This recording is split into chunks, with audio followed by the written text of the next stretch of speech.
Bienvenue dans Clés Actu. En cette fin d'année 2025, le monde ne s'arrête pas. Nous allons décrypter pour vous les enjeux majeurs de cette semaine, des tensions géopolitiques en Europe de l'Est, aux innovations technologiques en Asie, en passant par les défis économiques en Afrique. Restez avec nous. Commençons par l'Europe de l'Est, où les échos d'une possible sortie de crise se font entendre, mais avec prudence. La guerre en Ukraine continue de peser sur la scène internationale.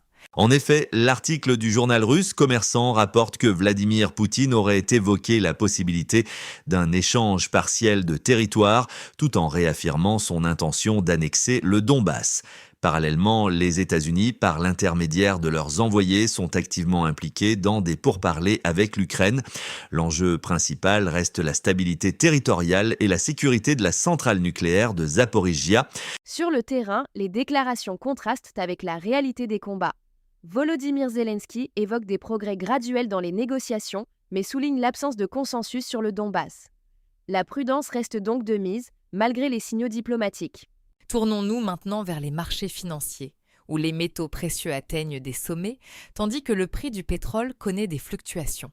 Un signe de confiance ou d'inquiétude. L'or, l'argent et le platine ont atteint des niveaux historiques portés par l'escalade des tensions géopolitiques et la faiblesse du dollar américain. L'or a gagné environ 70% sur l'année, un véritable actif refuge.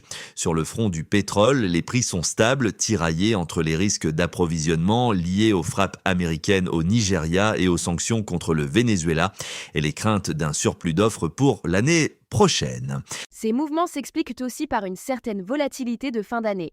Les investisseurs pèsent les risques, notamment les développements du processus de paix entre la Russie et l'Ukraine, qui pourraient avoir un impact significatif sur l'offre mondiale de pétrole. Dans le domaine de la technologie, la course à l'intelligence artificielle s'intensifie.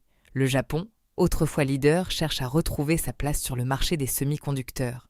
Fujitsu s'associe à SoftBank dans un projet ambitieux pour développer une nouvelle génération de mémoire pour l'IA. L'objectif est de créer une alternative aux mémoires HBM actuelles avec une capacité de stockage supérieure et une consommation d'énergie réduite. Ce projet, soutenu par le gouvernement japonais, vise à réduire la dépendance vis-à-vis des fabricants sud-coréens. C'est une stratégie essentielle pour le Japon qui cherche à sécuriser sa chaîne d'approvisionnement et à se repositionner sur un marché critique pour l'avenir de l'IA et des supercalculateurs. Passons au sport, et plus particulièrement au football, avec le coup d'envoi de la Coupe d'Afrique des Nations au Maroc. La CAN 2025 a débuté dans une ambiance festive. Les premières rencontres ont déjà révélé des performances individuelles marquantes, avec des joueurs comme Riyad Mahrez qui ont ouvert le score et des équipes favorites qui confirment leur statut. L'organisation semble être à la hauteur, avec l'aéroport Mohamed V qui accélère la digitalisation du parcours passager pour assurer une réussite logistique. Un événement majeur pour le continent africain. En Afrique centrale, la lutte contre la corruption continue de faire des remous. Au Gabon, un ancien ministre est aujourd'hui face à la justice. Pascal Ogowe-Siphon, ancien ministre du Tourisme, a été placé en détention préventive. Il est soupçonné de détournement de près de 10 milliards de francs CFA des fonds destinés au développement du secteur touristique. Cette affaire met en lumière les enjeux de gouvernance et de transparence dans l'utilisation des fonds publics, un défi persistant pour de nombreux pays du continent. Voilà qui conclut ce journal de Clés Actu. Les enjeux sont nombreux et nous continuerons de les décrypter pour vous la semaine prochaine. C'était Clés Actu, à vendredi prochain.